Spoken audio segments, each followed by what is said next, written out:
Welcome to the Team Engagement Podcast, where leaders of teams share their insights. We discuss 6 questions in 9 minutes because leaders know how to be concise. We'll go ahead and get started with today's guest. Our first question, in a few sentences, tell us who you are and what you do. Well, thanks for having me here. My name is Robert Netzly. I'm the CEO of Inspire Investing. We're the world's largest provider of faith-based exchange-traded funds. So we help people invest money along with biblical values on a large scale. Well, that's a great alignment.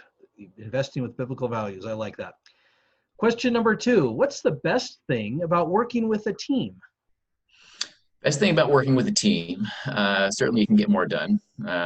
Lord knows I can't do everything I do by myself. So certainly getting the most bang for your buck, and just funner, more fun working with a group of people who have a coordinated mission and pulling in the same direction. Well, I could not agree more. And a lot of people, they look at the mechanics of working within a team, but they don't often mention what you just did, which is it's a lot more fun to just have people around you that are on a common path. So that's great. Question number 3, I hear from other leaders of teams that it can be a challenge to get team members engaged. Tell us your thoughts. I've never experienced that ever in my life. No. Never at all. Joking. Great. Yeah. No, yeah, it can be a challenge to get people engaged, but I think the big key there is the right people will be engaged with what you want them to be engaged with, right? If you have the right mission and you have the right people pulling towards that mission, they will be engaged because that's who they are. And really, if it's too much of a struggle to engage with the mission of your company, they're probably the wrong person. And that's often hard for us to really come to grips with, but they'd probably be happier somewhere else, more productive somewhere else, and you might be happier, more productive with somebody else in their spot. More than likely. That's a great observation, great advice. Question number 4, what other piece of advice would you offer to leaders of teams? Just keep it about what you're about. What are you about? Like, what do you do? Is less important than why you do it. We've heard that often. And just keeping, if you're a leader of a team, your job is to keep that fire blazing in front of all of your team members' eyes at all times, and being the example with that laser focus on the reason why you're in business and why you're doing what you do. And every piece of your communication with the company and with team members individually draws it back, whether it's a celebration, whether it's a challenge, whether it's difficult conversations with team members. I mean, that missional focus is your staff that you lean on, and really how you can galvanize people together through good times, through bad times. I mean, it's COVID, right? I mean, this whole mess, right? You're dispersed, you're not working together, but you can be still united and pulling in the same direction if you're united by a common mission. Completely agree. And I like how you use that phrase, keep the fire blazing in front of them. I think that's a great way to look at it.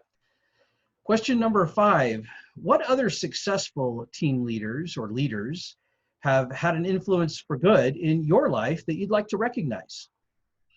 I mean, the obvious one, being a faith-based firm, is Jesus Christ. I mean, he was a phenomenal leader and is a phenomenal leader. And, the scriptures have wisdom for, any sort of business or endeavor that's practical, not just heavenly minded, but, earthly minded. Very good examples of how to lead a team, how to unite people around a common objective, how to serve people well. And absolutely, Jesus is the number one leader I look to day in and day out. Fantastic. Well, final question. Tell us about your first job.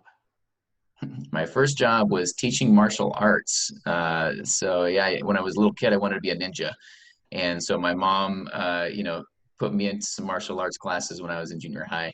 And so I got my black belt and I was in high school and began teaching, I think it was my junior year of high school, started teaching some kids classes. And and that was a phenomenal leadership development. I tell you, when you have about 25 or 30, 4 to 6 year olds, and you're in charge of teaching them, to do the same thing at the same time, without hurting anybody. And talk about herding cats. But yeah, that was a really developmentally beneficial time in my life, and just learning how to motivate and engage and lead and teach. Really sweet time of development. What a great story about how you took things that you learned and now obviously apply them to what you're doing now. So thank you for sharing that.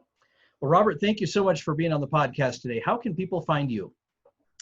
Well, inspireinvesting.com is the easiest way to find us and all the things that we're up to in the faith-based investing world. So inspireinvesting.com. And also, if they're interested in finding out just how biblically aligned their investments may or may not be, we have a free tool online, inspireinsight.com. Inspireinsight.com. You can type in a ticker symbol of a stock or mutual fund or ETF and see all the good, bad, and the ugly that might be going in there, in there from a values perspective. So those two places would be good to start. What a great tool. That's a great idea. Well, this is Sean Richards with the Team Engagement Podcast, where leaders of teams share their insights. For more ideas, you can find us on LinkedIn by searching Blue Sky Business Consulting. Thanks so much for joining us today. Have a great day.